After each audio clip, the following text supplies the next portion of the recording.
ভাবিছ নেকি তোৰ গাঁৱত আহিছো কাৰণে তই যি মন যায় তাকে কবি আলতু ফালতু কথা কৈ নাথাকিবি মোৰ লগত ফটোমি কৰিব আহিছ ইয়াত কমেণ্ট নিদিবি অসভ্য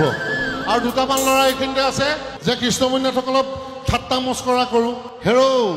ভাইটি তোৰ পিতৃ মাতৃয়েও তোক ক'ব যে কৃষ্ণমণিনাথ কোন কিমান চনৰ পৰা গান গাইছে 1986 মই প্ৰথম ষ্টাৰ্ট কৰিছোঁ তই জন্মই হোৱা নাই চাগে তেতিয়া তোৰ মা বাপেৰে ক'ব ভাবিছ নেকি তোৰ গাঁৱত আহিছো কাৰণে তই যি মন যায় তাকে কবি অতৰাই নাই ইয়াৰ পৰা ইয়াত কমেণ্ট নিদিবি অসভ্য কৃষ্ণমণিনাথৰ যোৱা 35-40 বছৰৰ এটা অভিজ্ঞতা আছে কৃষ্ণমণিনাথৰ গান শুনিবলৈহে মাতিছ ইয়াত তহঁতে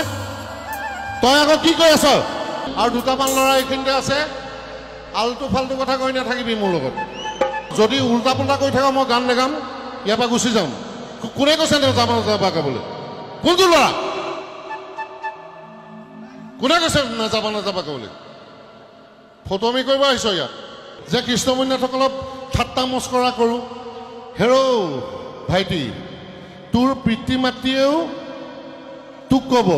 যে কৃষ্ণমণিনাথ কোন কিমান চনৰ পৰা গান গাইছে 1986 মই প্ৰথম ষ্টাৰ্ট কৰিছোঁ তই জন্মই হোৱা নাই চাগে তেতিয়া তোৰ মা বাপেৰে ক'ব